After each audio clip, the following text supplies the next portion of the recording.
Zero सांसद वाले राजद को किसी तरीके से हीरो बनाना है और लालू यादव के ऊपर ये एक बड़ी जिम्मेदारी है। 2019 में तेजस्वी यादव के ऊपर जिम्मेदारी थी और सबने देख लिया कि क्या नतीजे हुए। नतीजा ये निकला कि राजद के जीरो सांसद हो गए और राजद जीरो पे आउट हो गई और अब राजद का स्कोर किसी तरीके से बेहतर करना है। और सबसे बड़ी बात यह है कि एनडीए से बड़ी चुनौती इंडिया में है। इंडिया गठबंधन जो है, अब लालू यादव अगर अपने आप को बेहतर साबित नहीं करेंगे तो इंडिया गठबंधन वाले भाव नहीं देंगे और लालू यादव अब देख रहे हैं कि किसी तरीके से बेहतर प्रत्याशी का चयन हो सके। बेहतर प्रत्याशी का चयन होगा तभी वो जाकर क्षेत्र में चुनाव लड़कर जीत कर आएंगे और इस बार किसी तरीके से बेहतर परिणाम होना चाहिए। जहां एक तरफ 2019 में सबने देखा कि तमाम दाव पेच लगाए गए, एन प्रकेन सब कुछ करके तेजस्वी यादव ने देख लिया। परिणाम क्या हुआ?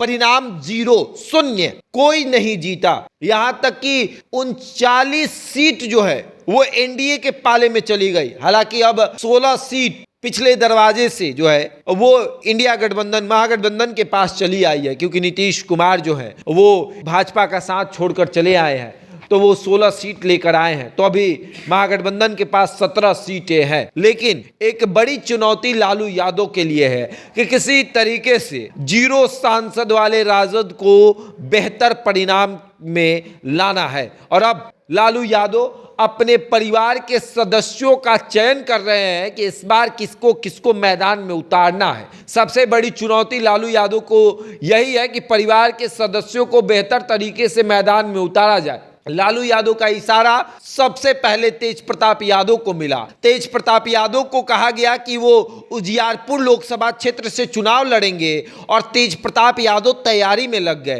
तैयारी में इस तरीके से लगे हुए हैं तेज प्रताप यादव कि राजनीतिक रूप से अगर देखा जाए तो वो अपने आप को बेहतर बना रहे हैं। वो अपने आप को इस कदर बेहतर बना रहे हैं कि कोई भी टीका टिप्पणी नहीं करना है, चुपचाप अपने जो गोल है उस पर फोकस करना है, यानी कि जो लोकसभा क्षेत्र है उस पर फोकस करना है। और तेज प्रताप यादव लगे हुए हैं। लालू यादव ने इशारा कर दिया कि उजियारपुर लोकसभा क्षेत्र जहां से नित्यानंद राय सांसद है, लालू यादव ने कहा कि अरे ये नित्यानंद राय, अरे ये क्या बड़े यादवों के नेता बन रहे हैं, इनको तो तेज प्रताप चुनाव हरा दे।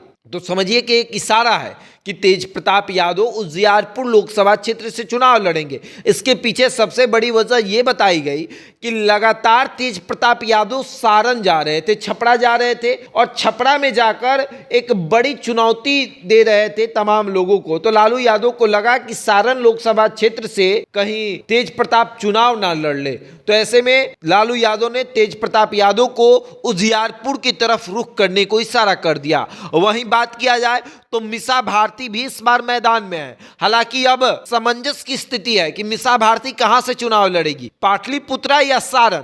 क्योंकि पाटलिपुत्रा में देखा जाए तो लालू यादव अपनी बेटी की वजह से बहुत लोगों को नाराज कर चुके हैं। सबसे पहले रामकृपाल यादव को नाराज किए, भाई वीरेंद्र को नाराज किए, अब तीसरी बार वो रीतलाल यादव को नाराज नहीं करना चाहते हैं। वो चाहते हैं कि रीतलाल इस बार पाटलिपुत्र लोकसभा क्षेत्र से चुनाव लड़े और जीत कर आए। और इस बार देखा भी जा रहा है कि पाटलिपुत्र लोकसभा में रीतलाल का दबदबा बहुत अच्छा है। तो मीसा भारती को हो सकता है कि सारण में शिफ्ट कर दिया जाए, लेकिन मीसा भारती भी चुनाव लड़ेंगी। और अब आता है तीसरा नाम।